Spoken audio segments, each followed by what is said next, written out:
বিলাসীপাৰাতো NHMৰ কৰ্মচাৰী সন্থাৰ কৰ্মবিৰতি অব্যাহত সদৌ স্বাস্থ্য আৰু কাৰিকৰী কল্যাণ সন্থা NHMৰ অসমৰ কৰ্মবিৰতি কাৰ্যসূচী আজিৰ পৰা আৰম্ভ হৈছে আজি 4 মাৰ্চৰ পৰা 6 মাৰ্চ তাৰিখলৈকে তিনিদিনীয়া কৰ্মবিৰতি কাৰ্যসূচী পালন কৰি NHM কৰ্মচাৰীসকলে বিক্ষোভ প্ৰদৰ্শন কৰিব বুলি জানিব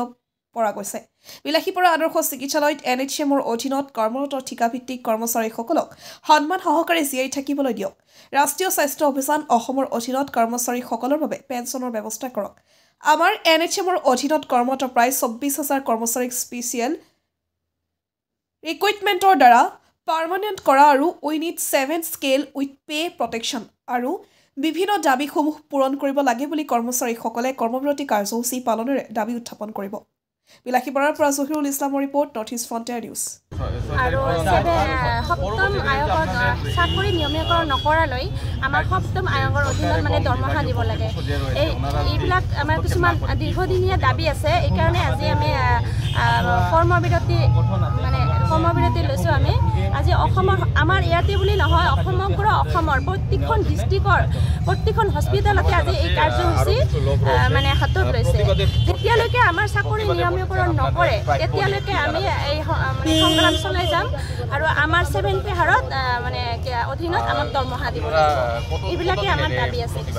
এইটো আমাৰ 3 দিনীয়া কাৰ্যসূচী 4 তাৰিখৰ পৰা মানে যদি আমাৰ এই দাবীসমূহ মানি নলয় তেনেহ'লে আগলৈ আমি আৰু মানে কাৰ্যসূচী আমি মানে কিছুমান আমি তীব্ৰ মানে আন্দোলন চলাই যাবৰ কাৰণে আমি বাধ্য হ'ম আজি আমি আমাৰ নিজৰ হস্পিটেলত বিলাসীপাৰা মডেল হস্পিটেলত আমি মানে আমি চবে একগোট হৈছোঁ আমাৰ বিলাসীপাৰা হস্পিটেলৰ মানে NHMৰ কৰ্মচাৰীসকলে চাকৰি নিয়মীকৰণ আৰু যদি ইমান দিন লৈ আমাৰ চাকৰি নিয়মীকৰণ নকৰে তেতিয়ালৈকে 7 পে হাৰত আমাক দৰমহা দিব ক'ত বুলি নহয় সমগ্ৰ অসমতে আমাৰ হৈ আছে আমাৰ ডিষ্ট্ৰিক্টতো প্ৰত্যেক হস্পিটেলতে হৈ আছে কিন্তু সমগ্ৰ অসমৰ প্ৰত্যেকখন ডিষ্ট্ৰিক্ট প্ৰত্যেকখন হস্পিটেলতে হৈ আছে আৰু দাবীসমূহ কি আছে আমি তিনিদিনৰ কাৰ্যসূচী পালন কৰি আছোঁ আমাৰ দাবীসমূহ আছিল যে সমকামৰ দৰমহা দিব লাগে আমাৰ NHMৰ অধীনত প্ৰায় 24,000 কৰ্মচাৰী আছে আৰু এই কৰ্মচাৰীসমূহক যিহেতু আমি পাৰ্মানেণ্ট কৰ্মচাৰী আৰু NHMৰ কৰ্মচাৰীসমূহক একেখন চকীতেই বহি আমি কাম কৰি আছোঁ আৰু কিন্তু দৰমহাৰ ক্ষেত্ৰত বহুত কম বেছি হৈ আছে সিহঁতে বহুত ফেচিলিটি পাই আছে আমি বহুত ফেচিলিটি পোৱা নাই সিহঁতে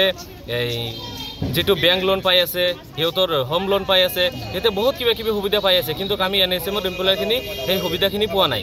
তো আমাৰ দাবীসমূহ হৈছে যে যেহেতু আমি একেখন চকীতে বহি কাম কৰি আছোঁ একেই কাম কৰি আছোঁ যে দৰমহাৰ ক্ষেত্ৰত ইমান কম বেছি কিয় আমাৰ সমকামৰ দৰমহা দিব লাগে আৰু যে স্পেচিয়েল ৰিক্ৰুইটমেণ্টৰ দ্বাৰাই আমাৰ NHMৰ অধীনত যিমানখিনি কৰ্মচাৰী আছে সেইসমূহ পাৰ্মানেণ্ট কৰিব লাগে যে আমাৰ হাইকোৰ্টৰ পৰা এটা অৰ্ডাৰ দিয়া আছিল 2013 চনতেই যে যেতিয়ালৈকে আমাৰ NHMৰ কৰ্মচাৰীসকলক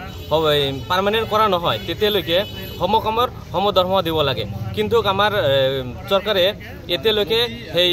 অৰ্ডাৰৰ ওপৰত একো কাণ হাত দিয়া নাই সেইকাৰণে আমি আজি গভৰ্ণমেণ্টক আহ্বান জনাইছোঁ যে আমাৰ NHMৰ কৰ্মচাৰীসকলক সমকামৰ দৰমহা দিব লাগে আৰু স্পেচিয়েল ৰিক্ৰুইটমেণ্টৰ দ্বাৰাই আমাক পাৰ্মানেণ্ট কৰিব লাগে আৰু যেতিয়ালৈকে আমাৰ